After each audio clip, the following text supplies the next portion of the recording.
가계부채가 정점을 찍었다라는 그 호들갑을 떨던 기사에는 숨겨진 가 있을 수도 있다라는 것을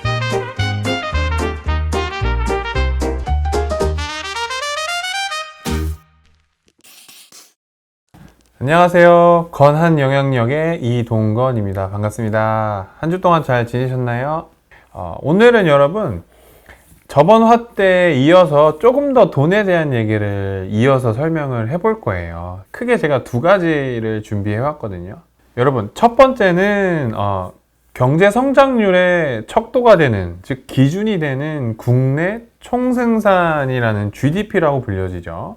국내 총생산하고 경제 성장률하고 그 다음에 돈, 부채 이 카테고리가 어떻게 이어지는지에 대해서 설명을 드릴 거고요.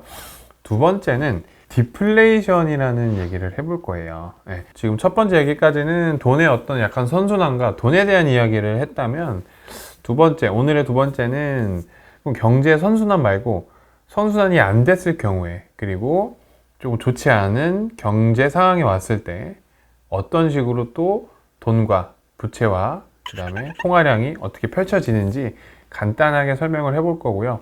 어떤 경제적 가치관을 가져야 되는지 그걸 한번 정리해서 어떻게 우리는 살면 좋을지 이런 부분까지 마무리해서 말씀을 드려보겠습니다. 경제 성장을 측정하는 대표적인 기준이 뭐냐면 국내 총생산이라는 표현입니다. 보통은 GDP라고 불리우는데요.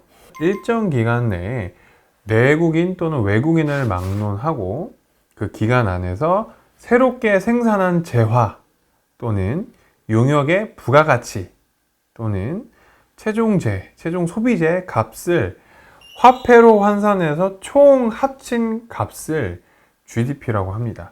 그러면 GDP가 왜 우리가 알아야 되고, 우리가 이렇게 일상적으로 살아가는데 GDP가 뭐가 나한테 중요할까? 왜 우리가 이 개념을 알아야 될까?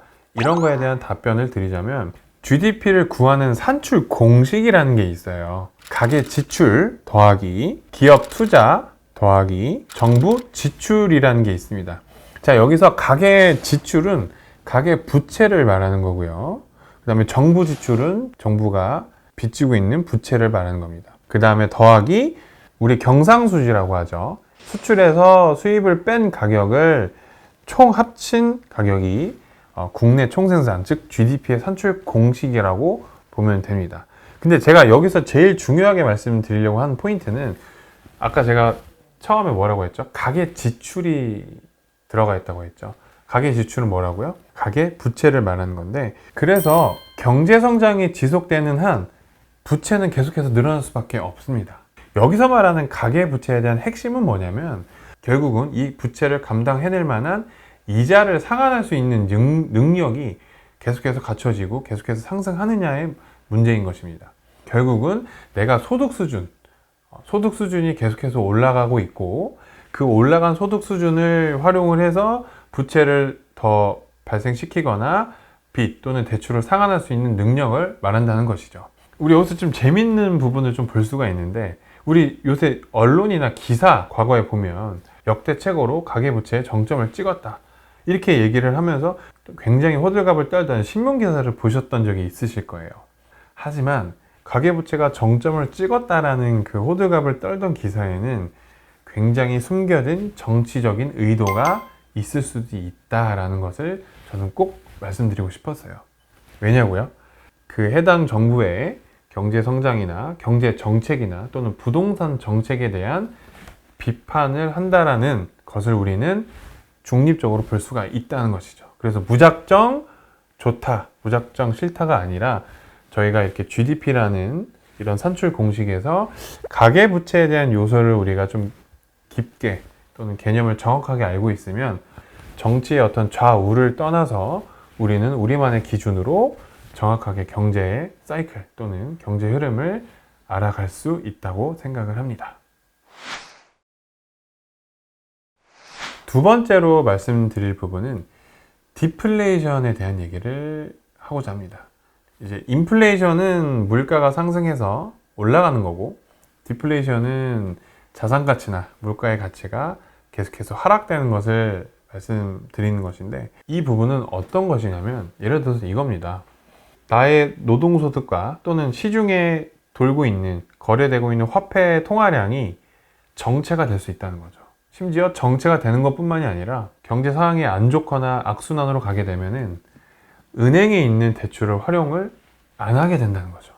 경기가 안 좋으니까 내가 은행에서 돈을 빌려서 어떤 사업을 열 자신감도 없어지는 거고요.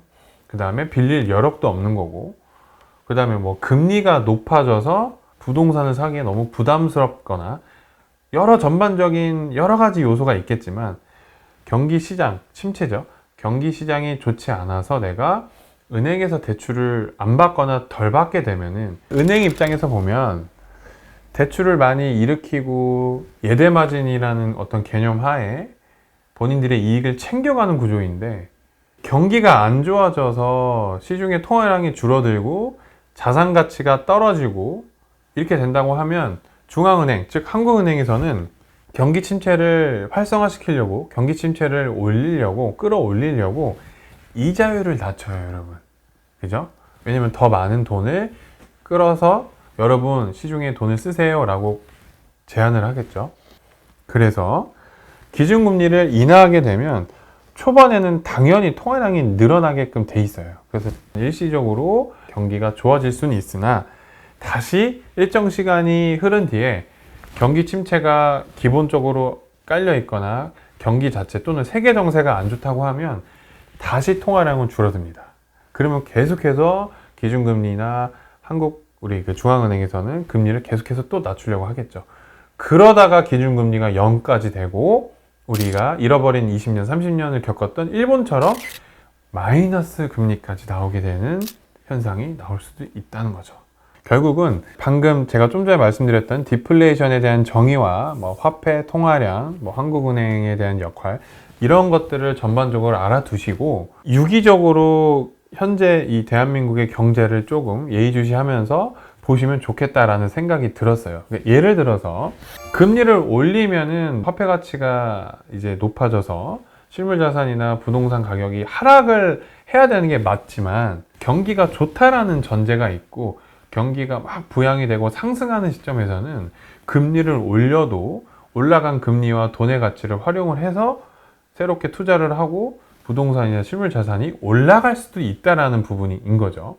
그래서 저는 원론적인 개념적인 부분을 조금 이렇게 오며 가며 입체적으로 이해를 하고 계신다면, 대한민국에서 사업을 하든 또는 뭐 회사 생활을 하든 또는 재테크를 하든 경제관에 대한 기준을 정확히 갖고 있으면 좀 좋겠다 싶어서 이렇게 말씀을 드려봅니다.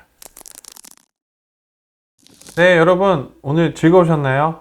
네, 저도 너무 즐거웠고요.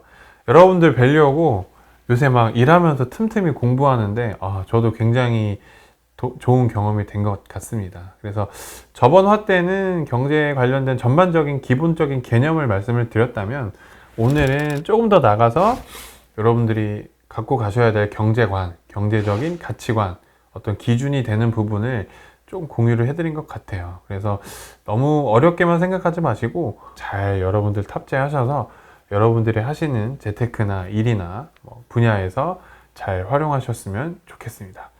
여러분 오늘 여기까지 하겠습니다. 감사합니다. 네, 여러분 다음 화 때는 제가 성공할 수밖에 없는 부동산 투자 지역 콕 집어서 알려드리겠습니다. 많이 기대해 주세요.